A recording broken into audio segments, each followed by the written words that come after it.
സാമ്പാർ എല്ലാവർക്കും ഇഷ്ടപ്പെട്ടൊരു കറിയാണ്. അത് ചോറിനും ദോശ, ഇഡലി ഇങ്ങനെ പല വെറൈറ്റി ആയിട്ടുള്ള അതിന് വേണ്ടിയിട്ട് കഴിക്കാൻ ഇഷ്ടപ്പെടുന്നൊരു ഇതാണ് സാമ്പാർ. അപ്പോൾ സാമ്പാർ ഞാനൊക്കെ രണ്ട് രീതിയിലാണ് വെക്കാറ്. ഒന്ന് പൊടിയിട്ട് വെക്കുന്നുണ്ട്, സാമ്പാർ പൊടി. അതുകൂടാതെ തേങ്ങ അരച്ച് വെക്കുന്നതുമുണ്ട്. അപ്പോൾ ഞാൻ ഇതിപ്പോൾ കാണിക്കുന്നത് സാമ്പാർ പൊടി ഉപയോഗിച്ച് വെക്കുന്നതാണ് കേട്ടോ. അത് തുടക്കക്കാർക്കൊക്കെ ഈസി ആയിട്ട് ചെയ്യാൻ പറ്റുന്ന ഒരു സാമ്പാർ തന്നെയാണ്. അപ്പോൾ അതിന് ഞാനൊരു 3/4 ഗ്ലാസ് തുവരപ്പരിപ്പ് കഴുകി വൃത്തിയാക്കി കുക്കറിലിട്ടിട്ടുണ്ട്. അതിലേക്ക് ഒരു 5 പച്ചമുളക് കീറിയതും ഒരു മീഡിയം സൈസ് വലിപ്പത്തിലുള്ള സവാള അതിൻ്റെയും പകുതി ഒന്ന് സ്ലൈസ് ചെയ്തെടുത്തതുണ്ട്. അതുകൂടാതെ വെളുത്തുള്ളി ഒരു 6 അല്ലി, ചെറിയ അല്ലികളാണ്, 6 അല്ലി വെളുത്തുള്ളിയും ചേർത്തിട്ട് ഇനി ഇതിലേക്ക് വേണ്ടുന്നത് മഞ്ഞൾപ്പൊടി, ഉപ്പ്, അതുകൂടാതെ ഇതിൻ്റെ മെയിൻ ഇൻഗ്രീഡിയൻ്റായ കായത്തിൻ്റെ പൊടി. ഞാൻ LG കായാണ് ഉപയോഗിക്കുന്നത്, അതും പൊടിയാണ് ഉപയോഗിക്കുന്നത് കേട്ടോ. എനിക്കിവിടെ ഈസി ആയിട്ട് കിട്ടുന്നത് പൊടിയാണ്, അതുകൊണ്ടാണ് ഞാൻ പൊടി ഉപയോഗിക്കുന്നത്.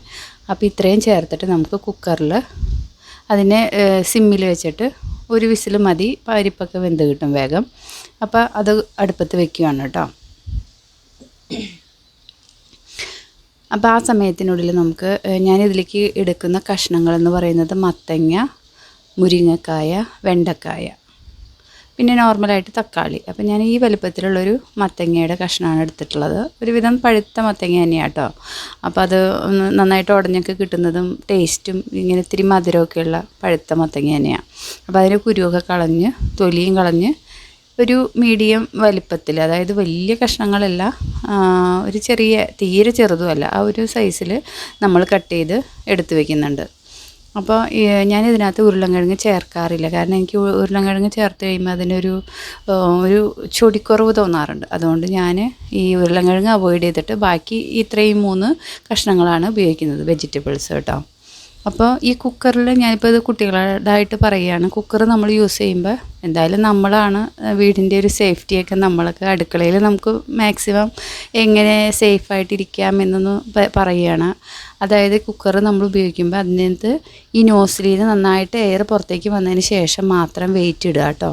അതുപോലെ തന്നെ പെട്ടെന്ന് നമ്മളത് കുക്കർ ഓപ്പൺ ചെയ്യാൻ ശ്രമിക്കരുത് വെന്തതിന് ശേഷവും.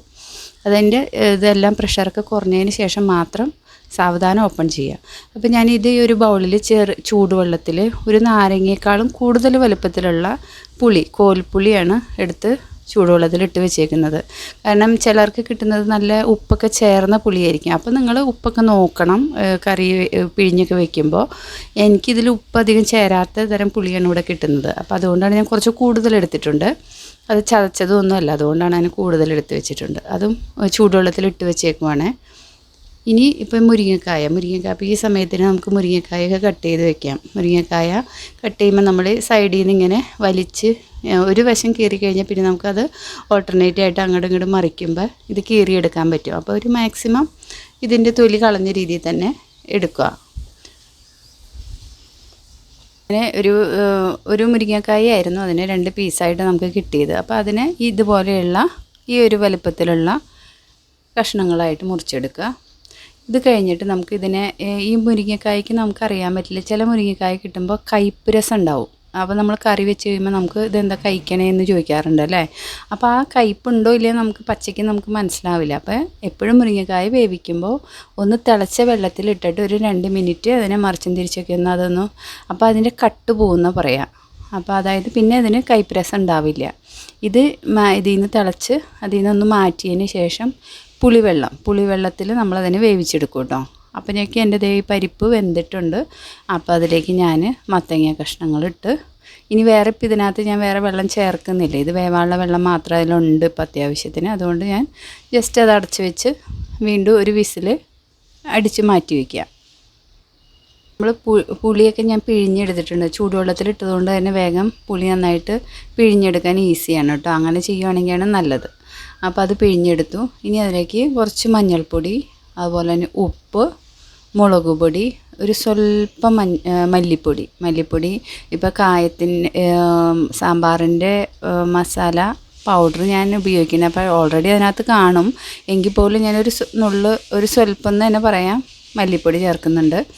ഇനി ഇതിലേക്ക് കുറച്ചുകൂടി വെള്ളം ചേർക്കാം. അതായത് സാമ്പാറിന് നമ്മൾ കഷ്ണങ്ങൾ മാത്രമേ വെന്തിട്ടുള്ളൂ, ഇനിയും കുറച്ചും കൂടി ഇതിനകത്ത് ആഡ് ചെയ്യേണ്ട. അപ്പോൾ കുറച്ച് വെള്ളം ചേർത്തിട്ട് നമ്മൾ ഈ മുരിങ്ങക്കായ ഒന്ന് തിളച്ച വെള്ളത്തിൽ നിന്ന് മാറ്റിയത് അത് ഇതിനകത്ത് ഇട്ടിട്ട് വേവിക്കുക. അപ്പോൾ അതിന് മുരിങ്ങക്കായ വേവുമ്പോൾ അതിനകത്ത് ഉപ്പും എല്ലാം പിടിക്കും. അതിന് വേണ്ടിയിട്ടാണ് അത് അങ്ങനെ ചെയ്യുന്നത് കേട്ടോ. പിന്നെ അതിൻ്റെ കട്ടൊക്കെ മാറിയതാണിപ്പോൾ. അപ്പോൾ അത് അങ്ങനെ വേവിച്ചെടുക്കുക. ഇനിയിപ്പോൾ ചെയ്യുന്നത്, നമ്മളിത് വേവിച്ചുകൊണ്ടിരുന്നു. അപ്പോൾ അതിനകത്തേക്ക് മഞ്ഞൾപ്പൊടി, അത്യാവശ്യം മുളക് പൊടിയൊക്കെ ചേർത്തിട്ടാണ് ഇപ്പോൾ വേവിച്ചുകൊണ്ടിരിക്കുന്നത്. ഇതിനകത്തേക്ക് നമ്മൾ കുക്കറിൽ അടിച്ചു വെച്ച സാമ്പാറിൻ്റെ, അതായത് ബാക്കി പരിപ്പും മത്തങ്ങയൊക്കെ വേവിച്ചത് ഇതിനകത്തേക്ക് ആഡ് ചെയ്യുക. ഇതിൽ കിടന്ന് ഇത് കുറച്ച് തീ കുറച്ച് വെച്ചിട്ട് നമ്മളൊന്ന് വേവിക്കുക. അപ്പോൾ നമ്മുടെ ഉപ്പൊക്കെ ഒന്ന് നോക്കുക. അതിനകത്ത് ഇതിൻ്റെ സാമ്പാറിൻ്റെ പരുവത്തിലുള്ള ഉപ്പുണ്ടോ ഇല്ലേ എന്നുള്ളത് നോക്കുക.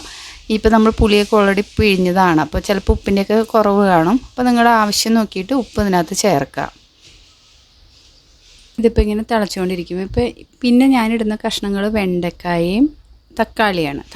ഇപ്പോൾ വെണ്ടക്കായ കട്ട് ചെയ്യുമ്പോൾ കുട്ടികൾ പ്രത്യേകിച്ച് ശ്രദ്ധിക്കുക. അതിനകത്ത് വെണ്ടക്കായ എടുക്കുമ്പോൾ തന്നെ അതിൻ്റെ പുറത്ത് വല്ല ബ്ലാക്ക് ഡോട്ട്സൊക്കെ ഉണ്ടെങ്കിൽ മിക്കവാറും ചിലപ്പോഴൊക്കെ നമുക്ക് കിട്ടുന്ന വെണ്ടക്കായയിൽ പുഴു ഉണ്ടാവാൻ സാധ്യതയുണ്ട്. അപ്പോൾ അതൊക്കെ ഒന്ന് ചെക്ക് ചെയ്തിട്ട് കട്ട് ചെയ്യുമ്പോഴും അത് കിട്ടുമ്പോഴൊക്കെ ഒന്ന് നോക്കിയതിന് ശേഷം കട്ട് ചെയ്യുക കേട്ടോ.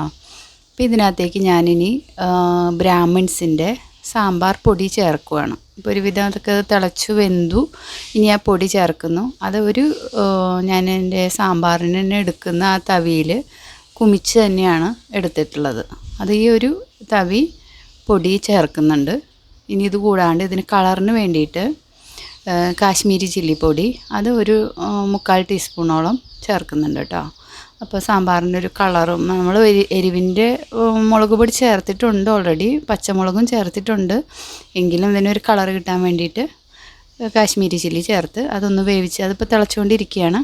സമയത്ത് നമുക്ക് ഈ വെണ്ടക്കായ വാട്ടിയെടുക്കണം. അപ്പോൾ അതിനകത്ത് കോക്കനട്ട് ഓയിൽ ചേർത്തിട്ടുണ്ട്. അതിനകത്തേക്ക് വെണ്ടക്കായ ഇട്ടു. അതൊന്ന് വഴറ്റി അതിൻ്റെ ഒരു പകുതി വേവ് നമ്മുടെ ഈ ഇതിൽ തന്നെ കിടന്ന് വേവണം. അതാണ് ഇതിൻ്റെ ഒരു രുചി. സാമ്പാർ അങ്ങനെ ഉണ്ടാക്കുമ്പോൾ വെണ്ടക്കായ ഇതിലിട്ട് വേവിച്ച് കുക്കറിലൊക്കെ അടിച്ചു കഴിഞ്ഞാൽ അതൊക്കെ ആകെ പൊട്ടി നാശമായി പോവും. അപ്പോൾ അങ്ങനെ ചെയ്യരുത്. ഇങ്ങനെ ഇത്തിരി എണ്ണയിലിട്ടൊന്ന് വാട്ടി അത് വെന്ത് കഴിയുമ്പോൾ ഞാനൊരു 2 മീഡിയം സൈസുള്ള തക്കാളിയും കൂടി ഇതിനകത്തോട്ട് ചേർക്കുന്നുണ്ട് കേട്ടോ. ഇപ്പോൾ ഇത് ഏതാണ്ട് ഒന്ന് വാടിയൊക്കെ വന്നിട്ടുണ്ട്. ഇതിനകത്തേക്ക് 2 മീഡിയം വലുപ്പത്തിലുള്ള തക്കാളി ചേർത്ത് ഇത് ഒന്ന് വഴറ്റി ഇനി ഇതിന് വേണ്ട ഉപ്പും കൂടി നമുക്ക് ഇതിനകത്തോട്ട് ചേർത്ത് കൊടുക്കാം. അതും ചേർത്ത് വഴറ്റി നമ്മളിപ്പോൾ വേവിച്ച് പരിപ്പും മത്തങ്ങ എല്ലാം ചേർത്ത ആ പുളിയൊക്കെ ചേർത്ത ഇതിൽ വേവിച്ചുകൊണ്ടിരിക്കുന്നതിലേക്ക് ഇത് ആഡ് ചെയ്യുക. എന്നിട്ടും നമ്മൾ ഇതിനെയൊക്കെ ഒന്നുകൂടി തിളയ്ക്കണം. കാരണം വെണ്ടയായാലും തക്കാളി ആയാലും ഒന്ന് വാടിയിട്ടേ ഉള്ളൂ, അതങ്ങോട്ട് ഒന്ന് വെന്തതായിട്ടില്ല. വെണ്ടയ്ക്ക ഒന്നും കൂടി വേവാനുണ്ട്. അപ്പോൾ ഇതിങ്ങനെ വഴറ്റിയതിന് ശേഷം അതിനകത്തോട്ട് ആഡ് ചെയ്തിട്ട് തിളപ്പിക്കുക. അപ്പോൾ എല്ലാം റെഡി ആയിട്ടുണ്ടാകും. പിന്നെ നമുക്ക് ലാസ്റ്റ് താളിച്ചൊഴിക്കുക. താളിച്ചൊഴിക്കാനും ഞാൻ കോക്കനട്ട് ഓയിൽ തന്നെയാണ് ഉപയോഗിച്ചിട്ടുള്ളത്. അതിനകത്തേക്ക് 1 ടീസ്പൂൺ കടുക്, ഒരു 1/2 ടീസ്പൂണോളം ഉലുവ, വറ്റൽമുളക്, ഒരു 6 വറ്റൽമുളക് പകുതിയാക്കിയതാണ്, അതും ഒരു തണ്ട് വേപ്പിലയും ചേർത്ത് ലാസ്റ്റിൽ നമ്മൾ ചേർക്കുന്നത്. തീ ഓഫ് ചെയ്തതിന് ശേഷം വീണ്ടും എന്ത് ചേർക്കണം? കായത്തിൻ്റെ പൊടി. ആ കായത്തിൻ്റെ പൊടിയാണ് സാമ്പാറിൻ്റെ ഏറ്റവും ടേസ്റ്റ് തരുന്നത്. അപ്പോഴേ നമ്മുടെ സാമ്പാർ ആവുള്ളൂ. അപ്പോൾ ആ കായത്തിൻ്റെ പൊടിയും കൂടി ചേർത്തിട്ട് ഇതിനകത്തോട്ട് താളിച്ചൊഴിക്കാം. അത് ഒഴിച്ച് കഴിഞ്ഞാൽ നമ്മളതൊന്ന് മിക്സ് ചെയ്തതിന് ശേഷം മൂടി വയ്ക്കുക. അപ്പോൾ നമ്മുടെ സാമ്പാറിന് നല്ല കളറ് വന്നിട്ടുണ്ട്. അതുപോലെ തന്നെ നല്ല മണമാണ്. ഇപ്പോൾ കായപ്പൊടിയും കൂടി ചേർക്കുമ്പോൾ നല്ല മണമൊക്കെ ഉണ്ട്. അപ്പം ഞാനിപ്പോഴും ഓർക്കുന്നത്, ഞങ്ങളൊക്കെ ഇവിടെ ഞാൻ കറി വയ്ക്കുമ്പോൾ ഈ പഞ്ചാബി അവരുടെ ഓപ്പോസിറ്റ് നമ്മുടെ കിച്ചണിൽ നിന്ന് പഞ്ചാബിക്കാരുടെ അവിടേക്കാണ് സ്മെല്ല് വരിക. അപ്പോൾ അവിടുത്തെ ആൻറ്റി എപ്പോഴും പറയും, നിങ്ങളുടെ അവിടെ കായത്തിൻ്റെ മണം വരുമ്പോൾ തന്നെ അറിയാം നിങ്ങളുടെ വീട്ടിൽ എന്താണ് വെച്ചിട്ടുള്ളതെന്ന്. സാമ്പാറിൻ്റെ ടേസ്റ്റ് അതിൽ മനസ്സിലാവുമെന്ന് പറയും. അപ്പോൾ അതുപോലെ തന്നെ നല്ല ടേസ്റ്റായിട്ടുള്ള ഒരു സാമ്പാർ തന്നെയാണ് ഇപ്പോൾ ഉണ്ടാക്കിയിട്ടുള്ളത്. അപ്പോൾ ഇത് കുട്ടികൾക്കൊക്കെ ഈസി ആയിട്ട് ചെയ്യാനും പറ്റും. അപ്പോൾ എല്ലാവരും ഇതൊന്ന് ട്രൈ ചെയ്ത് നോക്കുക. ഇനി ഈ തേങ്ങ വറുത്തരച്ച് വെക്കുന്നത് വേറെയുണ്ട്, അത് വേറൊരു വീഡിയോയിൽ കാണിക്കാം. അപ്പോൾ ഇത് ഇപ്പോൾ ബ്രാഹ്മിൺസ് എന്ന് ഞാൻ പറയുന്നത് ഒരു പ്രൊമോഷൻ വീഡിയോ ആയിട്ടല്ല കേട്ടോ പറയുന്നത്. ഞാൻ സാധാരണ ഉപയോഗിക്കുന്നത് ഈ ബ്രാഹ്മിൺസിൻ്റെ പൊടിയാണ്, അതുകൊണ്ടാണ് അത് പറയുന്നത് കേട്ടോ. അപ്പോൾ ഇതൊന്ന് ട്രൈ ചെയ്ത് നോക്കുക എല്ലാവരും. സൂപ്പർ ടേസ്റ്റാണ്. ഇഡലി, ദോശ, മസാല ദോശ, വട, എല്ലാത്തിനും ചോറിനും എല്ലാത്തിനും പറ്റുന്ന കറിയാട്ടോ. Okay, thank you.